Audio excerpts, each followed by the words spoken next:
Olá, bom dia, terceiro ano. Estamos de volta com as nossas atividades, né? Hoje estamos iniciando mais um mês do nosso calendário.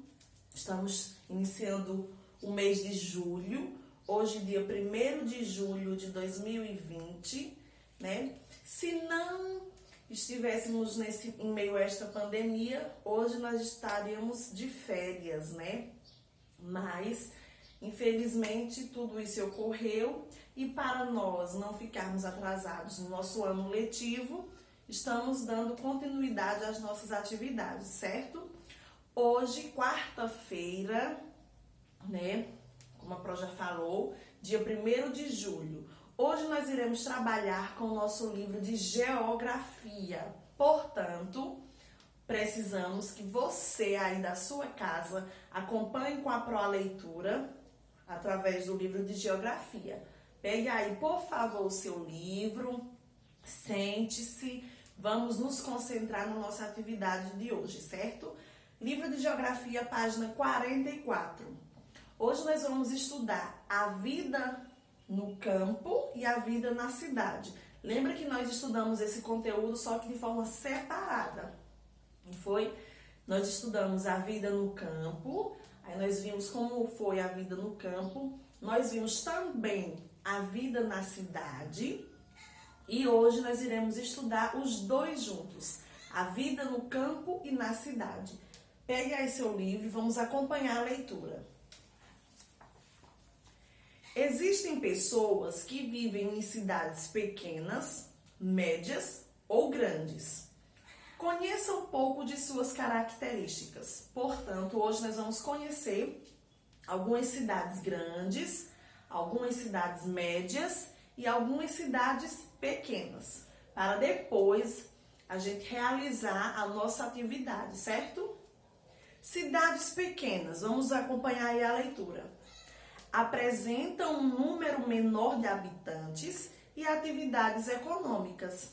Geralmente, oferecem serviços mais simples e limitados. Por quê? Porque se a cidade é pequena, não gera muito emprego, não tem muita população, né? Então, o número é mais reduzido. Aí tem uma imagem de uma cidade no Rio Grande do Norte em 2011. Tá vendo? A movimentação é muito pouca. Por quê? Porque a cidade é pequena. Agora vamos ver as características de uma cidade média. Cidades médias apresentam maior número de habitantes e atividades econômicas em relação às cidades pequenas, né? Já apresenta aí uma característica diferenciada da pequena porque apresenta um número maior de habitantes, né? Dessa maneira, nas cidades médias, podemos encontrar uma maior oferta de cursos técnicos, universidades, atendimentos médicos especializados, maior comercialização de produtos e prestação de serviços. Tá vendo como vai crescendo o número de atividades econômicas na cidade? Aí é uma característica, uma das características, né, das cidades médias. Como exemplo de cidades médias, nós temos aí na imagem Barreiras, na Bahia. Virando a página, vamos ver nas cidades grandes. Se na cidade pequena o número da população e a atividade econômica é reduzido, né? Nas cidades médias, o número já cresce um pouquinho. Nas cidades grandes, com certeza, o número é bem maior e vai aumentando também as atividades econômicas desenvolvidas na cidade, né? Vamos lá. Cidades grandes caracterizam-se pelo maior número de habitantes e atividades econômicas em relação às cidades médias. Foi o que a Pro já falou. Assim, é possível encontrar uma ampla rede de transportes, comunicações, atividades industriais, centros médicos que utilizam equipamentos com alta tecnologia profissional, né? Universidades, comércio, prestação de serviços e espaços de lazer, como museus, cinemas, parques, zoológicos, clubes, shoppings, entre outros. A exemplo disso, tem uma imagem aí de São Paulo, tá vendo? Nós vemos aqui, mesmo de cima, né, nós vemos a quantidade de prédios, de carros, de movimentações. Por quê? Porque São Paulo é uma cidade grande, portanto, o número de habitantes é bem maior e o número de atividades econômicas também crescem junto com a população, né? Mas também existem pessoas que moram aonde? No campo. Nós vimos aí as pessoas que moram na cidade. Pode ser cidade pequena, média ou grande. Agora nós vamos ver sobre as pessoas que moram no campo. Lá há muitas propriedades rurais que podem ser denominadas como chácaras, sítios e fazendas. Tá vendo? A vida no campo, ela pode ser dividida em pessoas que moram em chácaras, sítios ou fazendas. Nas chácaras, vamos ver como é aí a vida nas chácaras. Chácara é uma pequena propriedade rural que geralmente fica próximo da área urbana. Nas chácaras, há pequenos cultivos de frutas e hortaliças e a criação de alguns animais para consumo próprio, ou seja, as pessoas que moram nas chácaras, né, elas moram aí pertinho da cidade mesmo, elas mesmas plantam as frutas, as verduras, para que elas possam colher e consumir. Nós temos aí essa imagem, né, de um cultivo de quiabo em uma cidade aí em São Paulo. Agora vamos virar a folhinha lá para a página 46. Vamos ver as características aí de uma pessoa que mora no sítio. Vamos lá, acompanha aí a leitura.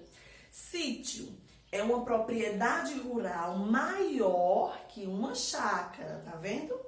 Sendo assim, a produção de hortaliças e frutas é maior e a criação de animais, além de servir para consumo próprio, também se destina à comercialização.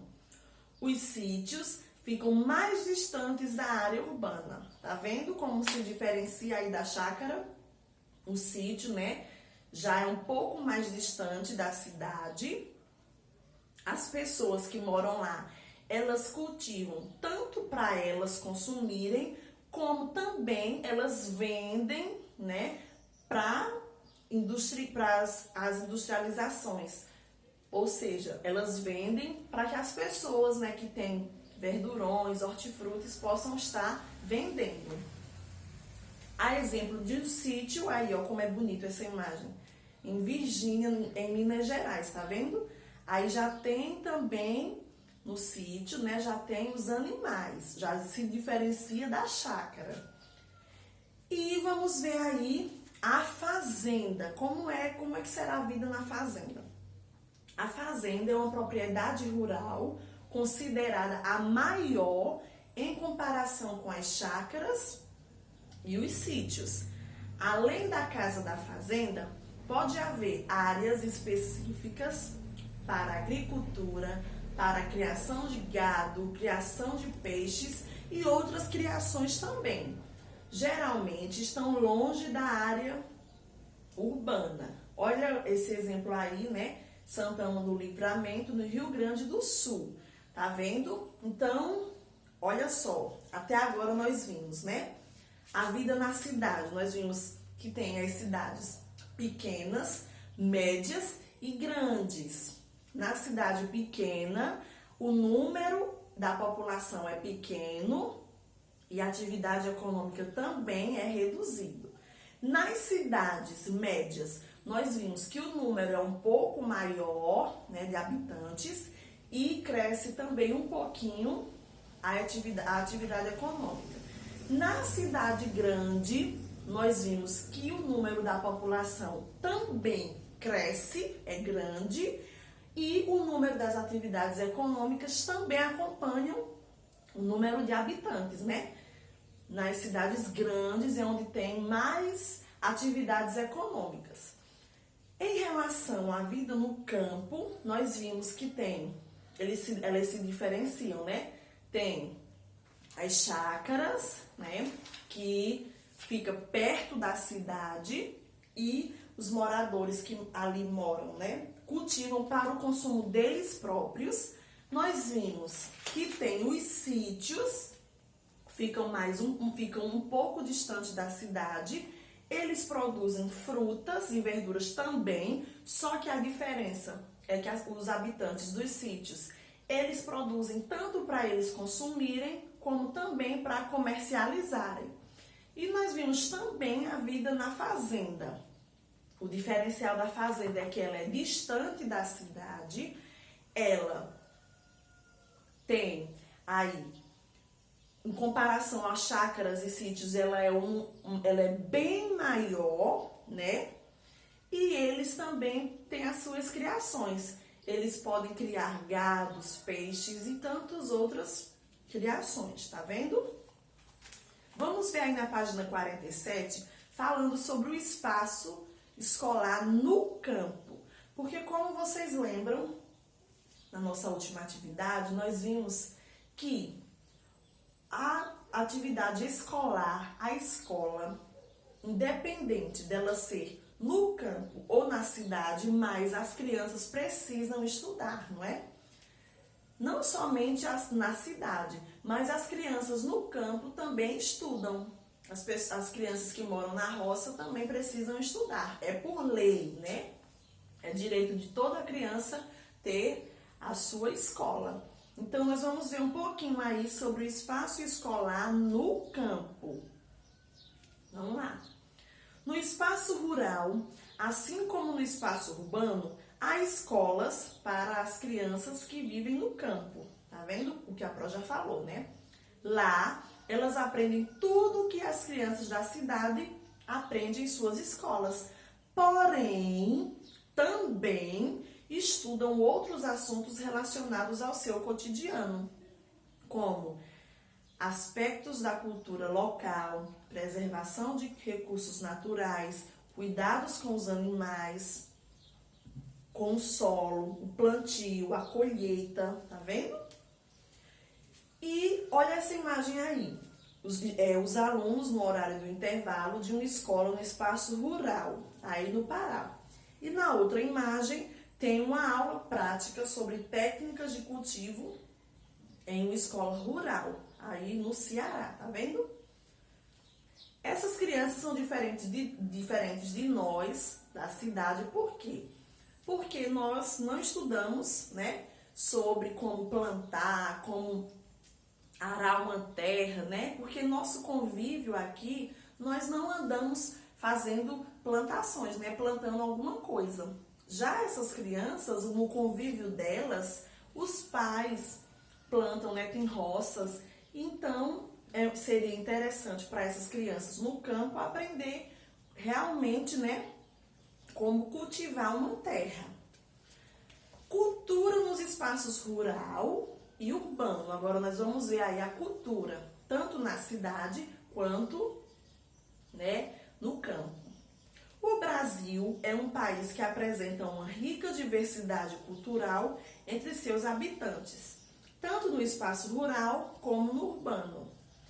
Em função dos diferentes povos que contribuem para a formação da população brasileira, como os indígenas que aqui moram e os portugueses, africanos, italianos, alemães, japoneses, espanhóis, entre outros povos que vieram para o Brasil buscando um novo lugar para morar e trabalhar, trazendo um pouco de suas tradições e de sua cultura. Vocês sabem, né, que aqui no Brasil nós temos uma diversidade de povos. No Brasil, propriamente dito, não só moram brasileiros, né, mas moram também pessoas de outras descendências, justamente buscando uma melhora de vida, buscando maior crescimento. E com eles trazem as suas culturas, né, de como eles vivem lá em cada país, né? Vamos ver aí na página 48. Cultura do vinho trazida pelos imigrantes italianos. Ou seja, nós chamamos de vinícola, né? Vinícola. É a cultura do vinho que foi trazida pelos italianos. Olha essa outra imagem. Arquitetura trazida pelos imigrantes alemães. Olha, tá vendo aí essa vila em Blumenau? Comida da origem indígena. Aí, ó, a farinha de tapioca. Música, dança e luta de origem africana, como vocês bem conhecem, a capoeira aí, ó, em Salvador. Você sabia que muitas palavras que fazem parte de nossa língua foram trazidas pelos imigrantes? Você sabia? Vamos conhecer aí, ó. Da origem italiana, nós temos essas palavras que nós usamos também. Tchau, pizza, poltrona e macarrão. Essas palavras foram trazidas dos italianos. Da origem africana, cafuné, fubá, quitute e samba.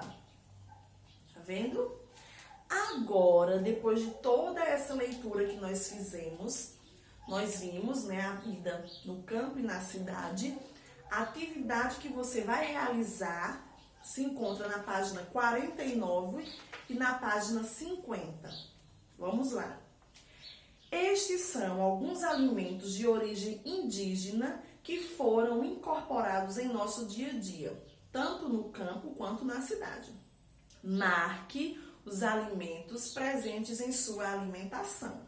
Olha os alimentos aí derivados do milho: pipoca, milho cozido e canjica. Você vai marcar aí a alternativa. Qual desses alimentos aí você come aí no seu dia a dia? Vamos lá. Mandioca. Nós temos tapioca, a mandioca frita e a farofa.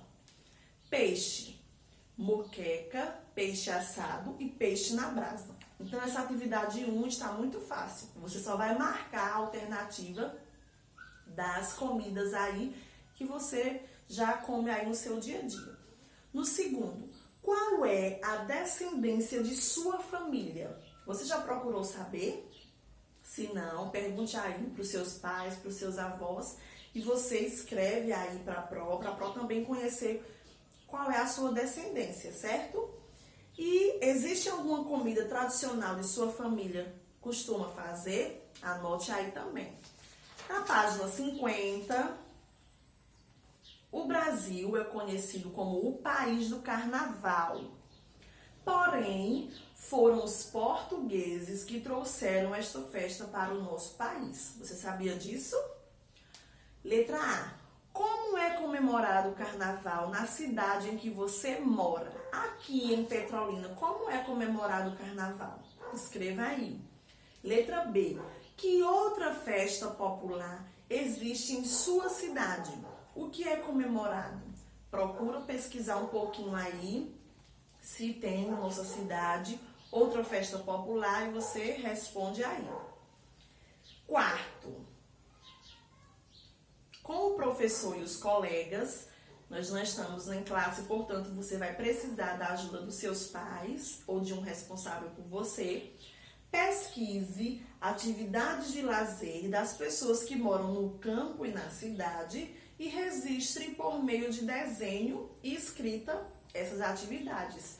Então, você vai pesquisar algumas atividades aí da cidade e outras no campo, desenha e escreve que atividade foi que você desenhou, certo? Então, nosso conteúdo de hoje foi um pouco grande, né? Mas foi muito legal. Nós estudamos sobre a vida no campo e na cidade. Boa atividade para vocês. Amanhã estaremos de volta com outra atividade. Tchau, até amanhã.